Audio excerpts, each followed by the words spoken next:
तो इस वीडियो में मैं आपको बताऊंगा कि अगर कोई हमारे पास चार्ज पार्टिकल है, इस जिस पे मान के चलो पॉजिटिव चार्ज है, अगर ये मूव कर रहा है, ठीक है, तो ये मैग्नेटिक फील्ड क्यों क्रिएट करता है। मान लेते हैं कि हमारे पास एक ऑब्जर्वर है, ठीक है ना, और ये मान के चलो ये क्या है, ये एस फ्रेम में है, ठीक है, यानी कि रेस्ट फ्रेम में है, यानी कि ये जो ऑब्जर्वर है ये जीरो, मतलब इसका स्पीड जीरो है, यानी ये रेस्ट में है।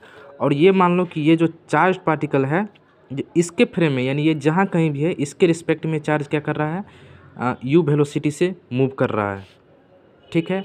तो ये क्या डिटेक्ट करेगा कि ये जो चार्ज पार्टिकल है, ये तो अगर ये चार्ज पार्टिकल है तो ये तो इलेक्ट्रिक फील्ड तो रहेगा ही, इसके साथ साथ ये डिटेक्ट करेगा कि इसके पास मैग्नेटिक फील्ड भी है क्योंकि ये मूव कर रहा है, ठीक है।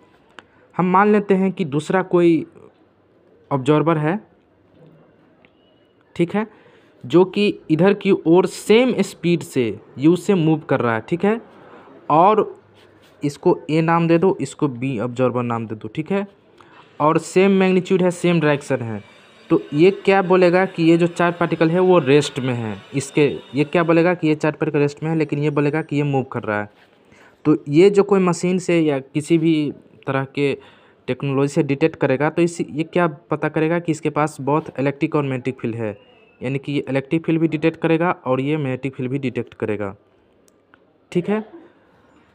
राइट, मैग्नेटिक फील्ड को हम बी से डिनोट करते हैं, लेकिन ये जो डिटेक्ट करेगा ये सिर्फ इलेक्ट्रिक फील्ड ही डिटेक्ट करेगा, मैग्नेटिक फील्ड डिटेक्ट नहीं करेगा। इसका मैग्नेटिक फील्ड क्या हो जाएगा, जीरो हो जाएगा, ठीक है, मतलब इसमें मैग्नेटिक फील्ड होगा ही नहीं, ये डिटेक्ट करेगा तो, ठीक है। क्यों? क्योंकि ये चार्ज पार्टिकल इसके रिस्पेक्ट में क्या है, रेस्ट फ्रेम में है। तो मतलब क्या है, कौन है सही, कौन गलत है, कौन सही है, ठीक है। तो according to special theory of relativity, जिसको हम STR भी बोलते हैं शॉर्ट में, जो अल्बर्ट आइंस्टीन ने इन्वेंट किया था 1905 में, ये दिया था ये थ्योरी, ठीक है।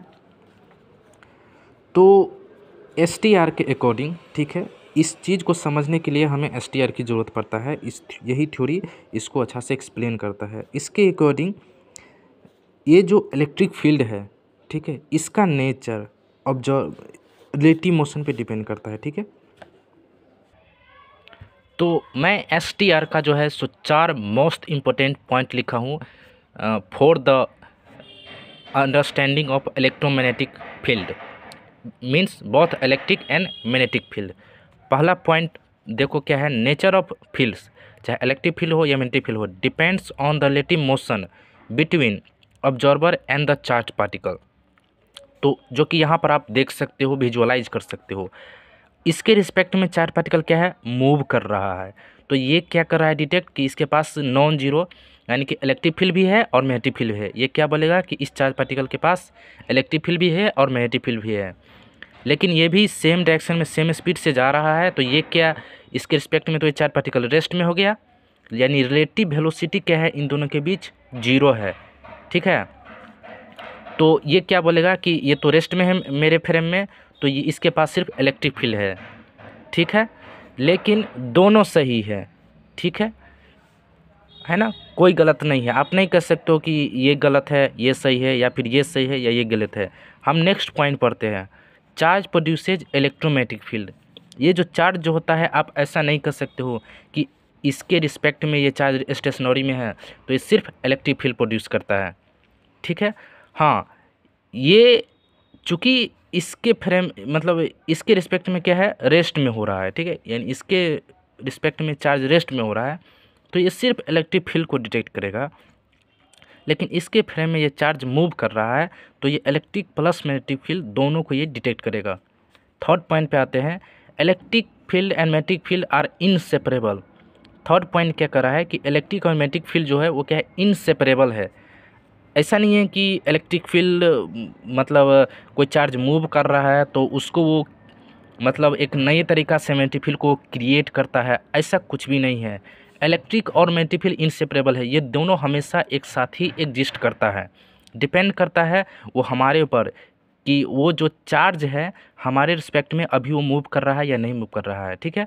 देखो चार्ज तो देखा जाए तो ये मूव कर रहा है, हमने इसका दे दिया है कांस्टेंट वेलोसिटी, लेकिन एक ऐसा ऑब्जर्वर है जिसके रिस्पेक्ट में मूव कर रहा है, लेकिन यहाँ पे एक ऐसा ऑब्जर्वर है जो ये भी मूव कर रहा है, तो इसके रिस्पेक्ट में क्या हो गया, रेस्ट में हो गया, तो ये क्या डिटेक्ट कर रहा है कि मैग्नेटिक फील्ड क्या है, जीरो है, लेकिन ये डिटेक्ट क्या कर रहा है कि इसके पास इलेक्ट्रिक फील्ड भी है और मैग्नेटिक फील्ड भी है। ठीक है, तो एक्चुअली में होता क्या है कि इलेक्ट्रिक फील्ड और मैग्नेटिक फील्ड दोनों एक साथ ही एग्जिस्ट करता है। ठीक है, दोनों एक साथ एग्जिस्ट करता है। Electric and magnetic fields are interchangeable, और ये दोनों क्या होता है, इंटरचेंजेबल होता है। Means magnetic field can be change to electric field and electric field can be change to magnetic field. ठीक है, तो यहाँ पर यही होता है कि ये चार्ज पार्टिकल अभी मूव कर रहा है। ठीक है, इसके रिस्पेक्ट में जब चार्ज पार्टिकल मूव कर रहा होता है तो उसका इलेक्ट्रिक फील्ड क्या होता है, मैग्नेटिक फील्ड में चेंज हो जाता है। ठीक है, ठीक है, यानी कि जो इसका जो मैग्नेटिक नेचर है वो भी अपीयर होने लगता है। लेकिन इसके रिस्पेक्ट में क्या है कि ये रेस्ट में है तो उसका सिर्फ इलेक्ट्रिक पार्ट ही दिखता है, इलेक्ट्रिक पार्ट ही ऑब्जॉर्ब हो पाता है। ठीक है, तो ये इलेक्ट्रिक मैग्नेटिक फील्ड जो है वो इनसेपरेबल क्वांटिटी है, और यह एक जो और भी जो अनदर फंडामेंटल क्वांटिटी है जिसको हम बोलते हैं इलेक्ट्रोमैग्नेटिक फील्ड।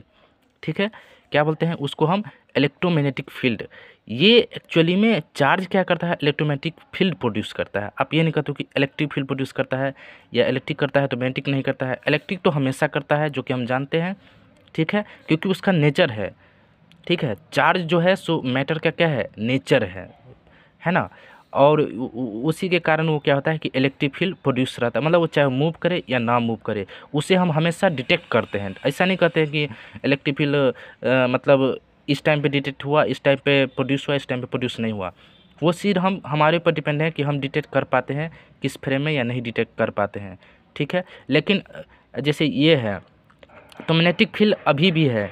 ठीक है, अभी भी है इसके पास मैग्नेटिक फील्ड, लेकिन रिलेटिव वेलोसिटी जीरो होने के कारण क्या हो रहा है, मैग्नेटिक फील्ड डिटेक्ट जीरो कर पा रहा है। मतलब ये ऑब्जॉर्ब जो वैल्यू होगा मैग्नेटिक फील्ड का वो जीरो होगा। ठीक है, लेकिन एक्चुअली में नेचुरली देखा जाए तो इसके पास इलेक्ट्रिक फील्ड और मैग्नेटिक फील्ड दोनों होता है, जिसको हम क्या बोलते हैं, इलेक्ट्रोमैग्नेटिक फील्ड बोलते हैं।